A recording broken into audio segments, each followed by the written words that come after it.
दूसरा, हमारी ऊर्जा के जो केंद्र हैं बहुत गुप्त षड्यंत्र हैं। उन ऊर्जा के केंद्रों से हम ऊर्जा, उत्साह और देव कृपा प्राप्त ना कर सकें, इसके लिए बहुत बड़ा गुप्त षड्यंत्र चल रहा है।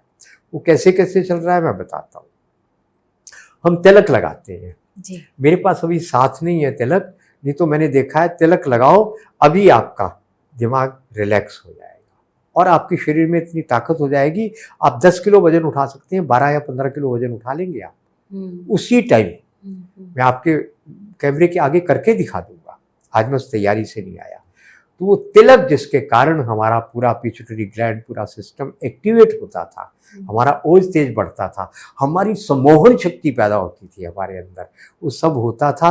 वो तिलक जहरीला है। उस तिलक को लगाने के बाद सर दर्द होती है, हम बीमार होते हैं। केमिकल से बना हुआ तिलक है, लाल रंग का हो चाहे क्रीम कलर का, सब पीले रंग का हो, सब केमिकल से बना हुआ है। मेरे साथ एक व्यक्ति चंबे में 2-3 लोग गए हुए थे, वहां मंदिर में मैंने बताया, उन्होंने कहा तिलक लगाने के बाद मुझे सर दर्द हो रही है। तो आपको ये तिलक नहीं लगाना है। आप कहेंगे तिलक कहाँ से लाएं, मैं अभी बता देता हूँ। बनाओ शुद्ध हल्दी, घर की पिसी हुई, बाजार की हल्दी नहीं लानी पीसने को, किसान से लानी हल्दी। इस हल्दी को डाई किया हुआ है, गांठों को डाई कर दिया।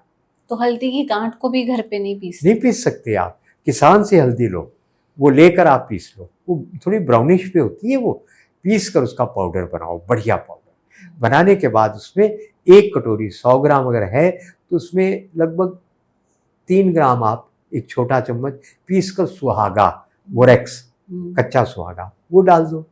उसके बाद उसमें आप जो चूना होता है ना तंबाकू के साथ खाने वाला, छोटा चम्मच 5 ग्राम चूना डाल दो। हाथ में दस्ताने पहनकर ग्लोव्स, उसको मसलो, मसल कर उसमें इतना नींबू का रस निचोड़ो जिससे वो गीला हो जाए। अब कांच की, चीनी मिट्टी की, सेरामिक की प्लेट में उसको छाया में फैलाकर पंखे के नीचे सुखा दो। बढ़िया ब्राउन लाल रंग का सिंदूर बन गया। लगाने के बाद आपको पता लगेगा कि तिलक लगाते ही एनर्जी आई, हमारा दिमाग विश्राम, रिलैक्स हुआ। वो तिलक लगाओ, पहला समाधान हो गया। नंबर 2, आपकी जो धूप अगरबत्ती आप धुनी दे रहे हैं देवी देवताओं को जी, धूप थोड़ी दे रहे हैं आप, वो आपको छोड़कर जा चुके हैं। उस मंदिर में कहाँ होंगे जहाँ पे जो केमिकल दुनिया भर में प्रतिबंधित हैं, जहरीले केमिकल, उसी से आपकी धूप बनी है, उसी से आपकी अगरबत्ती बनी है। और या फिर टायरसोल का पाउडर भी पड़ा है आपकी धूप में। तो इतना खराब उसमें जो सब जहर डले हुए हैं, उस धूप को आप मंदिर में बनाएंगे, उसमें देवी देवता रहेंगे क्यों आपके? तो कभी के छोड़कर चले गए होंगे, ऐसा मुझे लगता है। और धूप की गंध के कारण मेरे मित्र बोलते हैं जब अगरबत्ती भी जलती है तो बदबू के कारण सर दर्द होती है। पंडित को समझ नहीं आ रहा है ये बात। अरे हमारे शास्त्रों में लिखा है, जिन शास्त्रों को मानकर आप मंदिर में बैठे हो, जिसकी रोटी खा रहे हो, बांस को जलाना वर्जित है जी, अपवित्र है। और नई शोध यह कह रहा है अपवित्र का मतलब है बांस को जलने से जो गैसेस पैदा होती है उसे कैंसर होता है। अब वो जहरीली अगरबत्ती, जहरीली धूप जला रहे हो, आपका कल्याण कैसे होगा? कौन आप पे कृपा करेगी? तो उसको बंद करो। और जो मैंने धूप बताई ना, देसी गाय का गोबर, कुछ नहीं तो कम से कम इतना तो करो, शुद्ध धूप नहीं है तो देसी गाय के गोबर के टुकड़े सुखाने के बाद काट लो छुरी से, या गीले गोबर की बत्तियां बना दो, उसको देसी गाय का घी लगाओ, गैस पे, माचिस पे, मोमबत्ती पे जलाओ और जलाकर उसको रखो। उसके ऊपर थोड़ा सा गुड़ लगा दो। गुड़ लगाते ही वहाँ पे इतनी ऊर्जा पैदा होती है, इतनी सकारात्मक पॉजिटिविटी पैदा होती है, आपको आनंद आएगा। तो देसी गाय के घी में गुड़, बस गुड़ तो इतना सा डालना है, घी आपका आधा चम्मच लग जाएगा। वो तीनों मिलने के बाद भरपूर ऑक्सीजन बनाती है। करके देख लो। आप कहेंगे कौन सा रिसर्च पेपर क्या है? नहीं है, गायब होते हैं ऐसे रिसर्च पेपर, कौन बताएगा हमें? आप करके देखो क्या होगा। और उसके बाद वो भस्म जो बची, खांसी, जुकाम, बुखार, इतनी सी पुराने गुड़ के साथ या शहद के साथ चटाओ, देखो 50, 60, 70, 80% लाभ आएगा उसी समय। और तिलक लगाओ तो एनर्जी से भर जाओगे उसी भस्म की। तो तिलक हो गया, धूप हो गई, हो गया। और बाकी कौन सी वो बची? 5 तीसरी चीज, आप, हमारे शास्त्रों में लिखा है, आप सही आसन के ऊपर बैठकर साधना करेंगे तो आपको सिद्धि प्राप्त होगी जी। आपको एक भी सिद्धि प्राप्त नहीं होती। अब जाप किए जा रहे हैं, पूरे जीवन निकाल दिया आपने जाप करते करते, पूजा करते करते, फल नहीं मिला, ना मिलेगा भी नहीं। मैं शाप नहीं दे रहा हूं, मैं तथ्य बता रहा हूं। क्यों? हमारा शास्त्र बोलता है सूती आसन के ऊपर बैठकर साधना करोगे तो फल नहीं मिलेगा। सूती आसन पे आसन करो, प्राणायाम करो, सो जाओ, विश्राम करो, सब कुछ करो, बैठो, मगर साधना नहीं कर सकते हैं।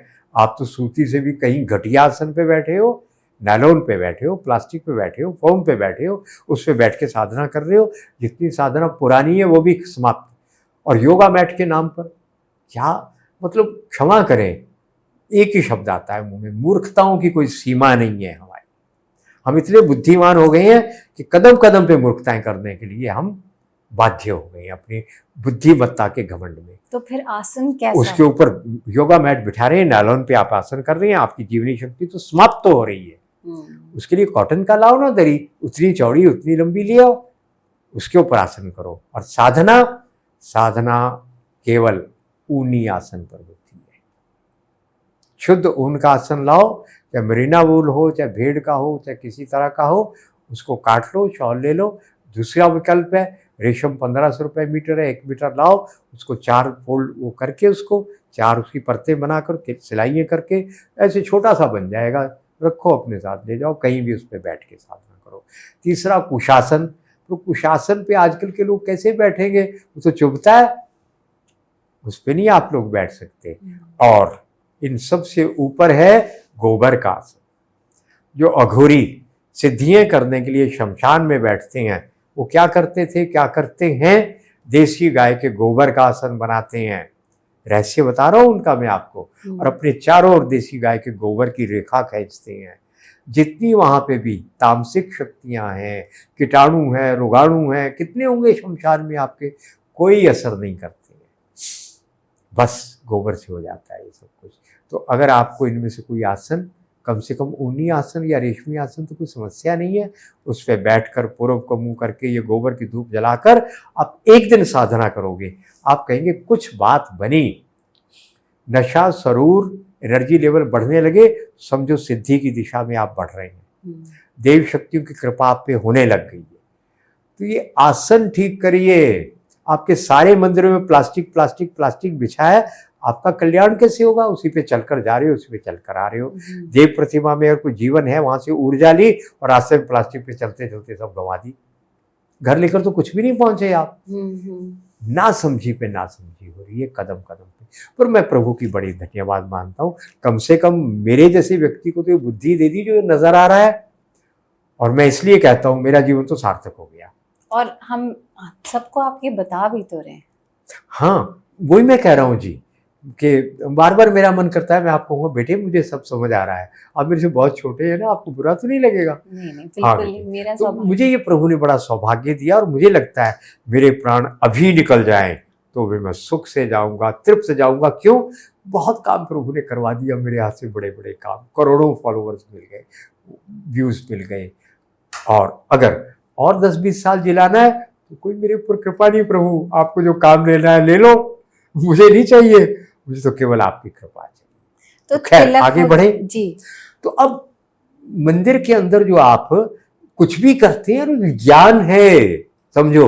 अब ढोल नगाड़ा बजा रहे हैं, बजाते हैं तो उससे कुछ खास तरंगे निकलती हैं चमड़े में से। आप प्लास्टिक का ढोल बजा रहे हो, मैंने करके देखा लखनऊ में एक बहुत बड़ा मठ है, वहाँ पर बिजली का महात्मा जी का पैसा है, लगा दिया। मैंने कहा बुलाओ एक आदमी को, एक लकड़ी की डंडी मंगाओ, तगड़े आदमी को बुलाया, उसका हाथ दबाया, दबा नहीं, मेरी ही टेक्निक है जो दुनिया भर में मशहूर है। अब मैंने उसको कहा बैठो उसके पास, कान लगाओ ढोल के पास। मैं धीरे धीरे बजाया बजाया बजाया, बजाकर उसको कहा उठो, खड़े हो जाओ।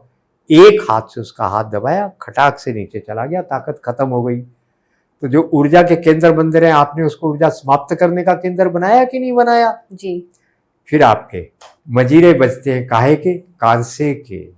घंटे घड़ियाल पीतल के, और कांसा सबसे ऊपर है, सोने से भी ऊपर है। आप क्या कर रहे हैं? चिमटा काहे का बजा रही? स्टील का। कल्याण कैसे होगा? और मंजीरे भी प्लास्टिक की बॉडी में आ गए हैं जी, मंजीरे भी जो आए वो प्लास्टिक की बॉडी में आ गए नए वाले, और अंदर उसके स्टील के वो लगा दिए। आपने भी बोला तो मैं वहां पहुंच गई कि पहुंच गए आप। कह रहे हैं पंजाब में जाट लोग तो मानते नहीं इन बातों को। जाटों की क्लास थी, लड़के लड़कियों की, नौजवानों की। तो वहां पे मैंने उनको कांसा बजाया, उनके कान के पास ताकत बढ़ी। उसके बाद इतवार का दिन आया, मैं इतवार को कांसा उनके कान के पास बजाया, आगे लड़कियां बैठी थी, पीछे सरदार लड़के बैठे थे, बजाया और लड़कियों की ताकत चली गई। अच्छी मजबूत जट्टी लड़कियां थी।